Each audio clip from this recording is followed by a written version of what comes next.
Hello, and welcome to Rosa Laura. If this is your first time here, welcome. It's wonderful to have you.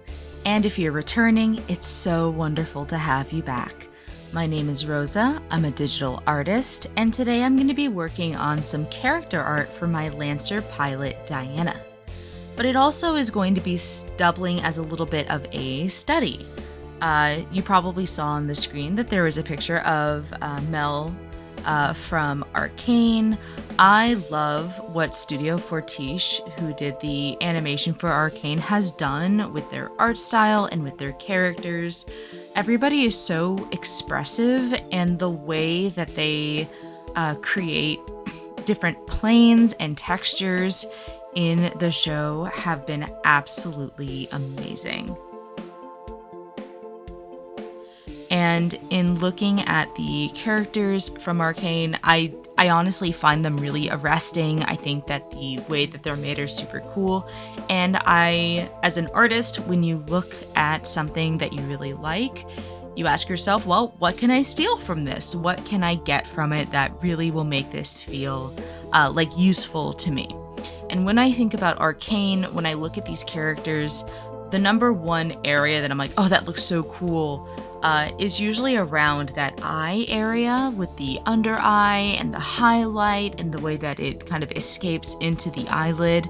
So as I took a look at this picture of Mel, I really wanted to emulate that look, as well as the really plainer sort of almost like gradients that they have going on in different parts of the face, especially from the brow ridge up through the forehead to the hairline, around the jaw area, the way that they shade around cheekbones.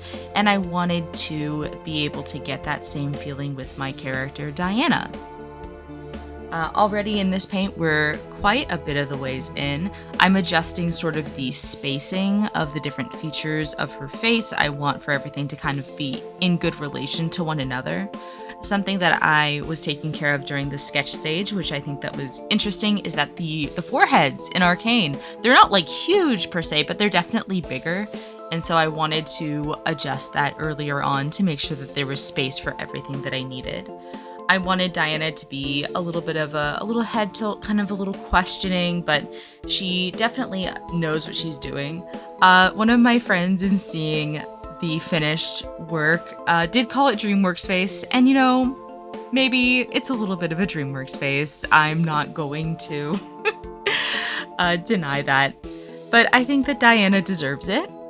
Just a little bit. She definitely works really hard, and she is definitely a problem solver around the station of Tau Ceti, which is where our Lancer campaign is set.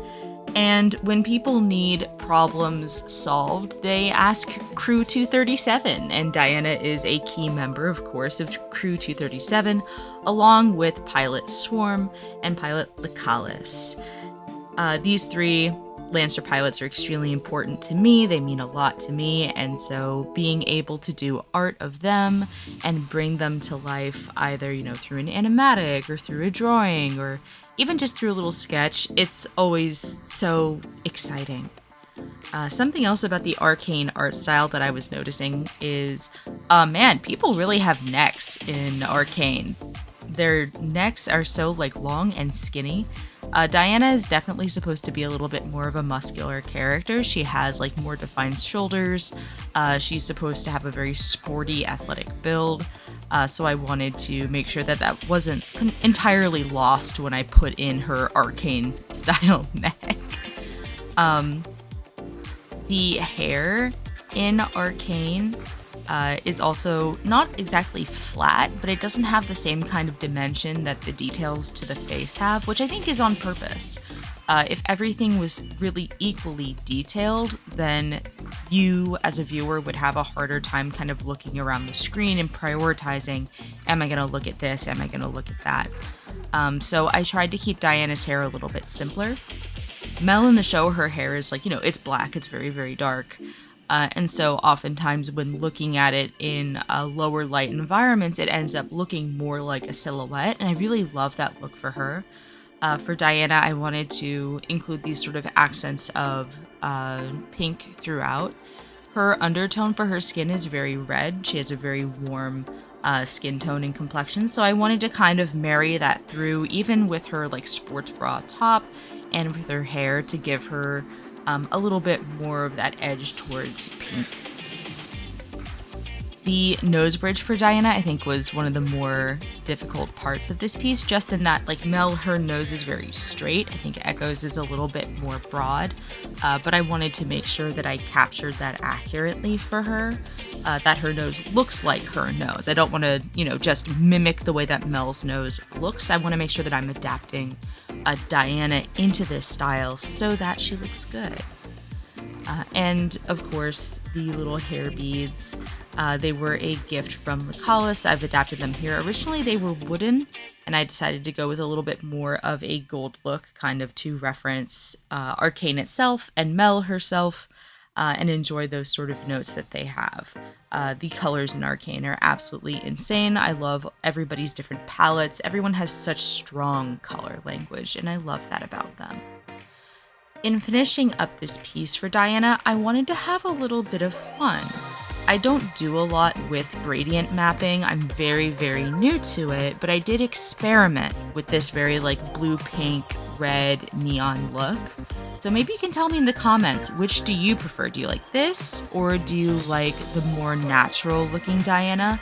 I did actually do a crossfade that I discovered in making the thumbnail for this video, which I'm showing you here, and I honestly really like that. I think it's a really cool combination of both of those. As always, I want to say thank you to my patrons who help me make art, but especially Banjo, Confocal Clips, and Diator. They are the best. And you, thank you so much for watching my video. You can hit like, you can hit subscribe. There's going to be another video on the screen if you want to click that. And if you like what I do, you can support me on Patreon. But remember, it's all going to be okay. See you next time.